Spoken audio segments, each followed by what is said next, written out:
hello friend मैं क्रामलार अपनी चाই আছে অসমীয়া টেকনিক্যাল টিপস আজিৰ ভিডিঅ'টো হৈছে আপুনি ভিউ কেনেকৈ বঢ়াব আৰু আপোনাৰ ওয়াচ টাইম কেনেকৈ বঢ়াব বলক ভিডিঅ'টো আৰম্ভ কৰো আজি আপোনাক দেখুৱাম যে আপুনি ইউটিউবৰ ওয়াচ টাইম কেনেকৈ বঢ়াব পাৰিব বা ইউটিউবৰ ওয়াচ টাইম মিনিট কেনেকৈ বঢ়াব পাৰিব তো বলক ভিডিঅ'টো আৰম্ভ কৰো আপুনি আপোনাৰ ফেসবুকটো ওপেন কৰি ল'ব মই মোৰ ফেসবুকটো ওপেন কৰি লৈছো ওপেন কৰি লোৱাৰ পিছত আপুনি এই যে গ্রুপ অপশনটো আছে এই সেকেন্ড অপশনটো এই গ্রুপ অপশনটো টু হোম অপশন সেকেন্ড অপশনটো যেটো গ্রুপ অপশনটো তিনটা মানুহৰ নিচিনা লোগো দেখা আছে এই লোগোটোত এবাৰ ক্লিক কৰিব ক্লিক কৰাৰ পিছত আপুনি যাব আপুনি টানি ল'ব ডিসকভাৰ এটো যাব ইয়োৰ গ্ৰুপ নেক্সট আছে ডিসকভাৰ ক্লিক কৰিব ক্লিক কৰাৰ পিছত ইয়াত আপোনাৰ বহুত গ্রুপ আহিব আপনি গ্রুপত এনেকে জয়েন হৈ যাব ইয়াত কিবা এনসার দিব দিছে ইয়াত মই ইয়েস লিখি দিলো ইয়েস সাবমিট কৰি দিব তো আপোনাৰ তাৰ পিছত ইয়াতে জয়েন হৈ দিলো মই ইয়াতে কোনো নালাগে জয়েন হৈ গলো নালাগে আপোনাৰ হেয়াৰ গল উপন্যাস আৰু সাধু কথা ইয়াতে জয়েন কৰি দিলো একো নালাগে সি অলপ ক্লিক কৰি দিব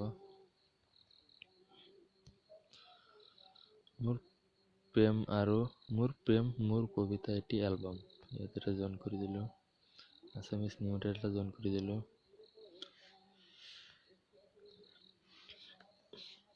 এনেকুৱা জয়েন হোৱাৰ পিছত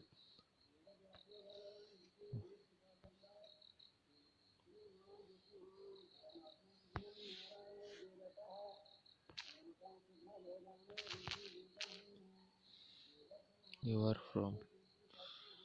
Assam পঠাই দিলো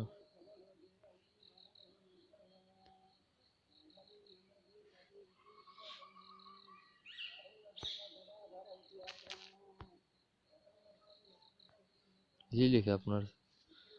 এটো গুছি যাব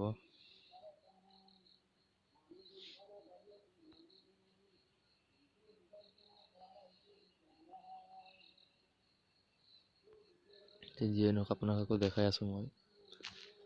আপুনি গ্ৰুপটো দেখাৰ পিছত মোৰ এইটা গ্ৰুপ মই এড হৈ আছে তো বৰ্তমান অলৰেডি মই দেখাই আছো আপোনাক ধৰক এই গ্ৰুপটো प्रतिदिन टाइम ग्रुप এটা আপনি এবার ক্লিক করে দেব এটা আপনার গ্রুপ 11000 মেম্বার আছে ইয়াত আপনি যদি আপনার লিংকটো ইয়াত শেয়ার করে দেব যেনেকা মই ইয়াত লিখি রাখিছো দেখা আছে মই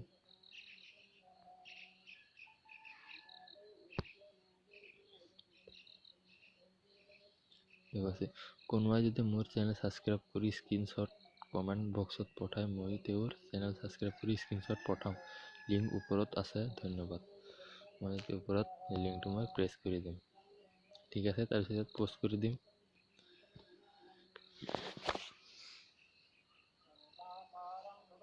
পোষ্ট কৰি দিয়াৰ লগে লগে মোৰ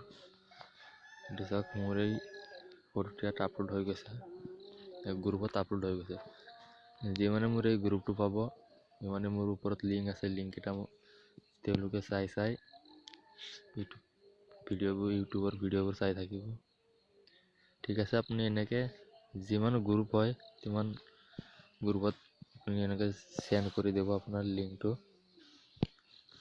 ঠিক আছে সৰ আজি ভিডিঅ'তে মানে ভিডিঅ'টো যদি ভাল লাগিছে লাইক কৰিব শেয়াৰ কৰিব কমেন্ট কৰি জনাব ভিডিঅ'টো কেনেকুৱা হৈছে আৰু সাবস্ক্ৰাইব কৰি সাইডত থকা বেল আইকন ঘণ্টিটো বজাই দিব ঠিক আছে এনেকা টিপস কিন্তু